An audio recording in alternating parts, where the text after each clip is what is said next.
ഇല്ല കൂട്ടുകാർക്ക് ശുഭരാത്രി നേർന്നുകൊണ്ട് നമുക്ക് ഗൗതമിന്റെ അളകനന്ദയുടെ നാളത്തെ നല്ലൊരു വിശേഷം കേട്ടാലോ. അങ്ങനെ നാളത്തെ വിശേഷം നമ്മൾ കാണുന്നേ മോഹിനി ഇങ്ങനെ ആലോചിച്ചുകൊണ്ടിരിക്കുകയാണ്. ഇതങ്ങനെ വെറുതെ വിട്ടിട്ട് കാര്യമില്ല. കാരണം ഏട്ടത്തി ചില നീക്കങ്ങളൊക്കെ നടത്തുന്നുണ്ട് പിങ്കിക്ക് അധികാര കൈമാറ്റം നടത്താൻ വേണ്ടിയിട്ട്.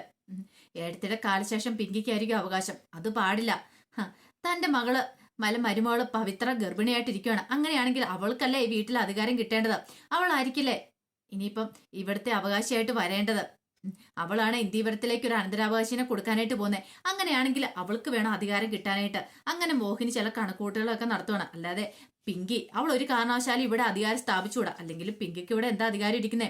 സുമംഗലയുടെ മകന്റെ ഭാര്യയല്ലേ, സുമംഗലനെ കല്യാണം കഴിപ്പിച്ചു വിട്ടല്ലേ. പക്ഷേങ്കിൽ ഈ കുടുംബത്തിലെ അംഗമാണ് അരുണ്. അരുണിന്റെ കുഞ്ഞെന്ന് പറയുമ്പം അത് ഇവിടുത്തെ കുടുംബത്തിലെ അവകാശിയാ. അങ്ങനെയാണെങ്കിൽ പവിത്രയ്ക്ക് വേണം ഇവിടെ അധികാരം കിട്ടാനായിട്ട് എന്നൊക്കെ കരുതിയിട്ട് ഇങ്ങനെ ഇരിക്കുവാണ്. അപ്പോഴേക്കുമാണ് ജഗന്നാഥൻ അങ്ങോട്ടേക്ക് വരുന്നത്.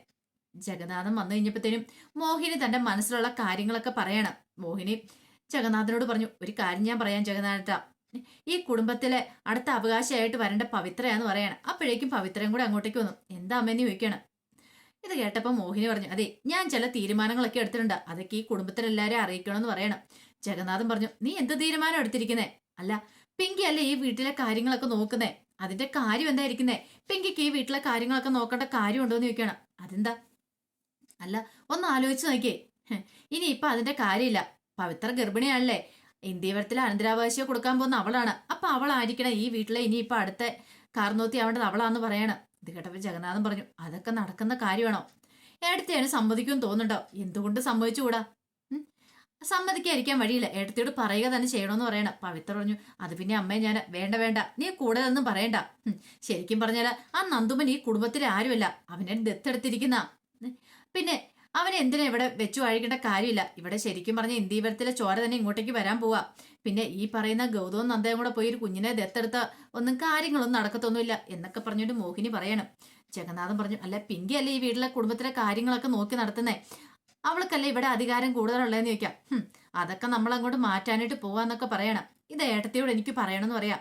ജഗന്നാഥൻ പറഞ്ഞു, ഇത് പറഞ്ഞപ്പോ ഏട്ടത്തിയുടെ പ്രതികരണം എങ്ങനെയായിരിക്കും അറിയാൻ പറ്റില്ലെന്ന് പറയണം. എന്ത് പ്രതികരണമാണല്ലോ ശരി, എനിക്ക് മനസ്സിൽ തോന്നി അങ്ങോട്ട് പറയും. ഇതങ്ങനെ വെറുതെ വിടാൻ ഞാൻ ഉദ്ദേശിച്ചിട്ടില്ലെന്നൊക്കെ പറയണം. ഈ സമയം നന്ദയ്ക്ക് നല്ല ടെൻഷൻ ഉണ്ടായിരുന്നു. നന്ദൂട്ടന്റെ ചികിത്സ, അവന്റെ ചികിത്സ മുടങ്ങിയിട്ടാണ് അവനെ കൂട്ടിക്കൊണ്ട് പോയിരിക്കുന്നത്. ഇനി ഇപ്പൊ തനിക്ക് എന്ത് ചെയ്യാൻ പറ്റും? ഒന്നും ചെയ്യാൻ പറ്റത്തില്ല. ഗോതമ്പും പിങ്കയെ സമ്മതിച്ചാൽ മാത്രമേ നന്ദൂട്ടന് തുടർ ചികിത്സ ഭേദം നടത്താനായിട്ട് പറ്റുള്ളൂ. അവന് ഭേദമാണെങ്കിൽ അവര് തന്നെ നോക്കണം. ആ സമയം ഗൗരി അങ്ങോട്ടേക്ക് വന്നിട്ട് ചോദിച്ചു, അല്ല നന്ദു ഇനി വരില്ലേ അമ്മയെന്ന് ചോദിക്കണം. ഇത് കേട്ടതും നന്ദയ്ക്ക് ആ പട വിഷമായിപ്പോയി. പെട്ടെന്ന് ഗൗരി പറഞ്ഞതേ, നന്ദുവിന്റെ പപ്പായും അമ്മയല്ലേ അവനെ കൊണ്ടുപോയിരിക്കുന്നേ, അപ്പൊ അവര് പറഞ്ഞല്ലേ നന്ദുവിന് വരാൻ പറ്റുള്ളൂ. അല്ല അപ്പൊ നന്ദുവിന്റെ കാല് ഭേദമാക്കണം എന്ന് പറഞ്ഞിട്ടല്ലേ അവര് വന്നേ, പിന്നെ എന്തിനാ അവന് നന്ദുവിനെ കൊണ്ട് പോയത്? അതിന്റെ കാര്യമില്ലായിരുന്നു, ഇവിടെ നിർത്തിയാൽ മതിയായിരുന്നു. അമ്മയുടെ അടുത്ത് എനിക്കൊരു കൂട്ടുവായനം പോരാത്തന് അമ്മയ്ക്ക് അവനെ നോക്കുകയും ചെയ്യായിരുന്നല്ലോ. അവന്റെ കാലൊക്കെ സുഖപ്പെടുത്തി വിടാൻ മേലായിരുന്നു ചോദിക്കുക. ഒരു കാര്യം ചെയ്യട്ടെ, ഞാനേ പിങ്കി ആന്റിനെ വിളിച്ച് സംസാരിക്കട്ടെ എന്ന് ചോദിക്കുകയാണ്. അല്ലെങ്കിൽ നന്ദുവിന്റെ പപ്പാട് വിളിച്ച് ചോദിക്കാന്ന് പറയാം. ഇത് കേട്ടപ്പോ നന്ദ പറഞ്ഞു, വേണ്ട അതിന്റെ ആവശ്യമൊന്നും ഇല്ലാന്ന് പറയണം. അതെന്താ അമ്മ അങ്ങനെ പറഞ്ഞേ? വേണ്ടാന്ന് പറഞ്ഞില്ലേ, അവരുടെ മോന് സുഖപ്പെടണമെങ്കിൽ അവനിങ്ങോട്ട് വരട്ടെ, അല്ലാതെ ഇപ്പൊ നീ വിളിക്കേണ്ട കാര്യമൊന്നും ഇല്ലെന്ന് പറയണം. അങ്ങനെ പറഞ്ഞാലും നന്ദയുടെ മനസ്സിൽ നല്ല ടെൻഷനുണ്ട്. എന്തോ വല്ലാത്തൊരു ആത്മബന്ധം നന്ദുവിനോട് തോന്നുന്നുണ്ട്, ഇതിനു മുമ്പില്ലാത്ത.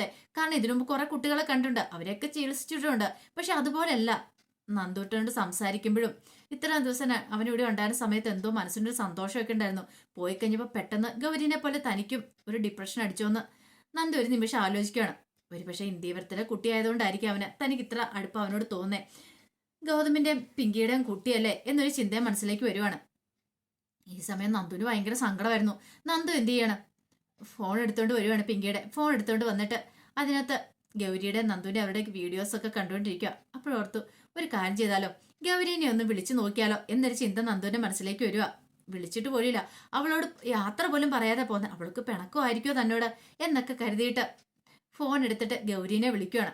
ഗൗരീനെ വിളിച്ചു കഴിയുമ്പോഴത്തേനും നന്ദ അവിടെ ഉണ്ടായിരുന്നു. പെട്ടെന്ന് നന്ദ ഫോൺ എടുക്കാൻ വന്നപ്പോഴത്തേനും ഗൗരി ഓടി ചെന്ന് ഫോൺ എടുത്തു. ഫോൺ എടുത്തേക്കുമ്പോൾ നന്ദു അമ്മയെ വിളിക്കണേന്ന് പറയണം. പിന്നീട് ഗൗരി ഫോൺ എടുത്തിട്ട്, ഹലോ നന്ദു നീ എന്തെടുക്കുവാന്ന് ചോദിക്കണം. ഒന്നും എടുക്കുവല്ല. ഗൗരി എന്തെടുക്കുക? ഒന്നും എടുക്കില്ല എന്ന് പറയണം. പിന്നീട് നന്ദുവിനോട് ഗൗരി ചോദിച്ചു, നന്ദു ഇങ്ങോട്ടേക്ക് വരുമോ എന്ന് ചോദിക്കാം. എനിക്കറിയില്ല, എന്റെ പപ്പ കൊണ്ടുവരുമെന്ന് എനിക്ക് തോന്നുന്നില്ല എന്ന് പറയണം. പപ്പയ്ക്ക് അങ്ങോട്ട് വരുന്ന ഇഷ്ടമില്ല, വേറെ എവിടെയെങ്കിലും പോയി ചികിത്സിക്കാന്നൊക്കെ പറയണേ. പക്ഷേങ്കിൽ അതെ, ആന്റി എന്നെ ചികിത്സിക്കുവാണെങ്കിൽ, ഗൗരിയുടെ അമ്മ എന്നെ ചികിത്സിക്കുവാണെങ്കിൽ എനിക്ക് ഭേദമാവുമെന്ന് എനിക്കും എന്റെ മനസ്സ് പറയുന്നുണ്ടെന്നൊക്കെ പറയാണ്. ഇത് കേട്ടപ്പോൾ ഗൗരി പറഞ്ഞു, ഒരു കാര്യം ചെയ്യാം, ഞാൻ നന്ദുവിന്റെ പപ്പയോട് സംസാരിച്ച് നോക്കട്ടെ എന്ന് ചോദിക്കാം. സംസാരിച്ചാലും പപ്പ കൊണ്ടുവരുമെന്ന് എനിക്ക് തോന്നുന്നില്ല, ഞാൻ നോക്കട്ടെ എന്നൊക്കെ പറഞ്ഞ് ഇങ്ങനെ ഇരിക്കുവാണ്. അങ്ങനെ സംസാരിച്ചുകൊണ്ടിരിക്കുന്ന സമയത്ത് അരുന്ധതി അങ്ങോട്ടേക്ക് വരുവാണ്. അരുന്ധതിക്ക് മനസ്സിലായി ഗൗരീനെ വിളിക്കുന്നെന്നുള്ള കാര്യം. അപ്പോഴേക്കും അരുന്ധതിക്ക് ദേഷ്യം വന്നു. അരുന്ധതി പെട്ടെന്ന് ചോദിച്ചു, ആരെ വിളിക്കണമെന്ന് ചോദിക്കുക. ഞാൻ ഗൗരിയോടാ. ആ ഫോണും കൂടെ തരാൻ പറഞ്ഞിട്ട് ഫോൺ മേടിച്ചിട്ട് എന്ത് ചെയ്യണം, ആ കോൾ അങ്ങോട്ട് കട്ട് ചെയ്യുകയാണ്. പെട്ടെന്ന് നന്ദുവിന് വല്ലാത്തൊരു വിഷമമായിപ്പോയി. നന്ദു പറഞ്ഞു, എന്താ മുത്തശ്ശിയെ കാണിക്കണേ, മുത്തശ്ശി ആ ഫോണും കൂടെ തരാൻ പറയണം. അതെ, ഒരു കാര്യം ഞാൻ പറഞ്ഞേക്കാം, ഇനി മേലാല് അങ്ങോട്ടേക്ക് വിളിച്ചു പോയേക്കലെന്ന് പറയണം. അതെന്താ, ഞാൻ ഗൗരീനെ വിളിച്ചാൽ കുഴപ്പം? ഞാൻ വിളിക്കുന്നതാണല്ലോ, അവളോട് ഞാൻ വിളിച്ച് സംസാരിക്കുന്നതാണല്ലോ. അതല്ല, ആന്റിയോട് ഞാൻ വിളിച്ച് സംസാരിക്കുന്ന, ഗൗരിയുടെ അമ്മയോട്. പിന്നെന്താ കുഴപ്പമിരിക്കണം എന്നൊക്കെ. ഇനി മുതൽ അത് വേണ്ടാന്ന് പറഞ്ഞെന്ന് പറയും. ഇത് കേട്ടപ്പോൾ നന്ദു പറഞ്ഞു, വേണ്ട, എനിക്ക് സംസാരിക്കണം എന്നൊക്കെ പറയണേ. ഈ സമയം അങ്ങേ തലക്കില് ഗൗരി കോള് കട്ട് ചെയ്തപ്പോഴത്തേന് ഗൗരി വീണ്ടും വിളിക്കുവാണ്. വിളിച്ചു കഴിഞ്ഞപ്പോഴത്തേന് ഇവിടുന്ന് അരുത് കോള് കട്ട് ചെയ്ത് വിടുക. അപ്പോഴും ഗൗരി ഓർത്തത് എന്ത് പറ്റി. നന്ദയുടെ അടുത്ത് എന്നിട്ട് പറഞ്ഞു, നന്ദു വിളിച്ചോണ്ടിരുന്ന കോള് കട്ടായിപ്പോയി, തിരിച്ച് വിളിച്ചിട്ടാണ് കട്ട് ചെയ്ത് വിടുക, എടുക്കുന്നില്ല എന്ന് പറയണം. ഒരു പക്ഷേങ്കിലേ നന്ദുവിന്റെ അച്ഛനും അമ്മ ആരെങ്കിലും ഫോൺ എടുത്തോണ്ട് പോയി കാണും, അവർക്ക് എന്തെങ്കിലും തിരക്കുകൾ ഉണ്ടായി കാണും. മോള് അന്ന് ഓർത്ത് വിഷമിക്കണ്ട, മോള് പോയി കളിച്ചോടാൻ പറഞ്ഞുകൊണ്ട് അകത്തേക്ക് ഏറ്റു വിടുവാണ്. നന്ദയ്ക്ക് ഒരു കാര്യം മനസ്സിലായി, ഒരു പക്ഷേ ഗൗരി ആയിട്ട് സംസാരിക്കുന്നത് കരുതിയിട്ട് ഗൗതം സാർ ആയിരിക്കും ചിലപ്പോൾ ഫോൺ മേടിച്ച് കട്ട് ചെയ്ത് വിട്ടിരിക്കുന്നത് എന്നൊരു ചിന്തയൊക്കെ ഉണ്ടാവുന്നുണ്ട്. ആ സമയത്ത് അങ്ങോട്ടേക്ക് ഇന്ത്യവരത്തിലേക്ക് ഗൗതം വരുന്നത്. ഗൗതം വന്ന ദൈവത്തിന് അരുന്ധതിയും നന്ദൂട്ടനും കൂടെ കിടന്ന് ഫോണിന് കിടന്ന് പിടിവലി ഉണ്ടാക്കുന്ന കാഴ്ച കിടന്ന്. അപ്പോഴേക്കും പിങ്കി അങ്ങോട്ടേക്ക് വന്നു. എന്താ എന്താ പിങ്കി എന്ന് ചോദിക്കണം. അത് പിന്നെ ഗൗരീനെ വിളിച്ചോണ്ടിരിക്കുകയാണ് നന്ദു. അത് വല്യമ്മയ്ക്ക് ഇഷ്ടപ്പെട്ടില്ല. വല്യമ്മ അത് നമ്പർ ഡിലീറ്റ് ചെയ്ത് കളയുന്നു പറഞ്ഞിട്ട് ഫോൺ മേടിച്ചാന്ന് പറയണം. ഇത് കേട്ട് കഴിഞ്ഞപ്പോഴത്തേനും ഗൗതം പറഞ്ഞു, എന്തിനും നമ്പരൊക്കെ ഡിലീറ്റ് ചെയ്തത്, വല്യമ്മയ്ക്ക് ഇഷ്ടപ്പെട്ടില്ല എന്ന് പറയണം. പെട്ടെന്ന് എന്ത് ചെയ്യും, ഫോണും പിടിച്ചോണ്ടാ മുകളിലേക്ക് സ്റ്റെയർ കേസ് കയറി അരുന്ധതി അങ്ങോട്ട് പോകാൻ തുടങ്ങണം. ആ സമയം നന്ദോട്ടം പുറകെ ചെന്നു. നന്ദോട്ടം ചെന്നിട്ട് പറഞ്ഞു, അത് മുത്തശ്ശി ആ ഫോൺ ഇങ്ങോട്ട് തരാൻ പറയണം. വേണ്ട, ഫോൺ തരില്ല, ഞാൻ ഈ നമ്പർ ഡിലീറ്റ് ചെയ്ത് കളയുന്നു പറയണം. വേണ്ട, ഡിലീറ്റ് ചെയ്ത് കളയണ്ട, എനിക്ക് ഗൗരീനെ വിളിക്കാനുള്ള, ഡിലീറ്റ് ചെയ്ത് കളയല്ലെന്ന് പറയണം എന്ന് പറഞ്ഞിട്ട് ആ സാരിയിലേക്ക് കയറി പിടിക്കുകയാണ്. ആ സമയത്ത് താഴെയിട്ട് ഗൗതം പറഞ്ഞു, ഇതേ നന്ദു, നീ ഇതെന്താ കാണിക്കുന്നേ? പിന്നീട് അരുന്ധതി ചോദിച്ചു, അതെ വല്യമ്മേ, സ്റ്റെപ്പേ കിടന്നുള്ള കളികളൊന്നും വേണ്ട, നന്ദു നീ ഇങ്ങോട്ട് താഴേക്ക് ഇറങ്ങി വരാൻ പറയണം. പക്ഷെ എന്റെ നന്ദു വിട്ടുകൊടുക്കാൻ ഭാവില്ലായിരുന്നു. പിങ്കി പറഞ്ഞു, എന്താ മോനെ നീ കാണിക്കണേ, നീ ഇങ്ങോട്ട് ഇറങ്ങി വരാൻ പറയണം. രണ്ടുപേരോടും പറഞ്ഞു, രണ്ടുപേരും കേൾക്കണില്ല. അരുന്ധതിയാണെ കുഞ്ഞു കൊച്ചിനെക്കാളും കഷ്ടമായിട്ടായിരുന്നു. ഫോൺ കൊടുക്കലെന്ന് ഒറ്റ വാശിയിലെ ഫോണും പൊക്കി പിടിച്ചോണ്ട് നിൽക്കുക. അവസാനം നന്ദു എന്ത് ചെയ്തു, ആ സാരിയിലേക്ക് കയറി പിടിച്ചു. സാരിയിലേക്ക് കയറി പിടിച്ചപ്പോഴത്തേന് അരുന്ധതി ഇങ്ങനെ കൈ അങ്ങോട്ട് തട്ടുവാണ്. എടാ, ഫോൺ തരാൻ പറ്റില്ല നമ്മൾ തട്ടുവാണ്. പക്ഷേങ്കിൽ ആ തട്ടിച്ച ശക്തി ഏറിപ്പോയി. പെട്ടെന്ന് നന്ദൂട്ടൻ അങ്ങോട്ട് തെറിച്ച് വീഴുവാണ്. ആ സ്റ്റെയർ കേസിൽ നന്ദൂട്ടന് താഴേക്ക് തലയടിച്ചു വന്ന് വീഴുവാണ്. ഒറ്റ നിമിഷം ഇത് കണ്ടുകൊണ്ടിരുന്ന പിങ്കിയും ഗൗതവും ഞെട്ടിപ്പോയി. മോനെ നന്ദൂട്ടാന്ന് പറഞ്ഞ് മുത്തശ്ശിന്ന് പറഞ്ഞ് അലറി വിളിച്ചോണ്ട് അവൻ താഴേക്ക് വന്ന് വീഴുന്നേ. ആ വീഴ്ച തന്നെ അവന്റെ ബോധം പോവാണ്. ഗൗതം നന്ദി അലറി വിളിച്ച് ഓടി വന്നിട്ട്, മോനെ എന്ത് പറ്റിയടാ, എന്ത് പറ്റിയെന്ന് ചോദിച്ചു ഓടി അങ്ങോട്ട് വരുവാണ്.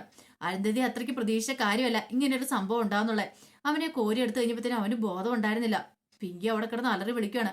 ഗൗതത്തിന് ഒരു നിമിഷത്തേക്ക് എന്ത് ചെയ്യണമെന്ന് അറിയത്തില്ലാത്തൊരവസ്ഥയായിപ്പോയി. അവൻ എന്ത് സംഭവിച്ചെന്നോ എന്താന്ന് പോലും അറിയത്തില്ല. പിന്നീട് പിങ്കി ഗൗതത്തിനോട് പറഞ്ഞു, വണ്ടി എടുക്ക് ഗൗതം എന്ന് പറയണം. അങ്ങനെ കുഞ്ഞിനെ കൊണ്ട് ഹോസ്പിറ്റലിലേക്ക് ഓടുവാണ്.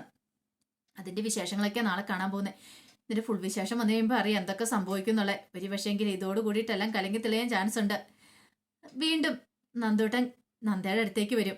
അതിന്റെ വിശേഷങ്ങളൊക്കെ നമുക്ക് എല്ലാവർക്കും കാത്തിരിക്കാട്ടോ. അതോടൊപ്പം തന്നെ നമ്മുടെ ഡെയിലി സ്റ്റോറി എന്ന പേരിലൊരു പുതിയ ചാനൽ തുടങ്ങിയിട്ടുണ്ട്. ആ ചാനലിനകത്താണ് നിങ്ങളുടെ എല്ലാവരുടെയും ഇഷ്ടവിശേഷങ്ങളായി ഇഷിതയുടെയും മഹേഷിന്റെയും വേദയുടെയും വിക്രത്തിന്റെ ഒക്കെ വിശേഷങ്ങൾ അപ്ലോഡ് ചെയ്യുന്നത്. അപ്പൊ അതൊക്കെ കാണാൻ താല്പര്യമുള്ളവർ ആ ചാനലിൽ നിന്ന് കയറി സബ്സ്ക്രൈബ് ചെയ്ത് കാണാൻ ശ്രമിക്കണേ.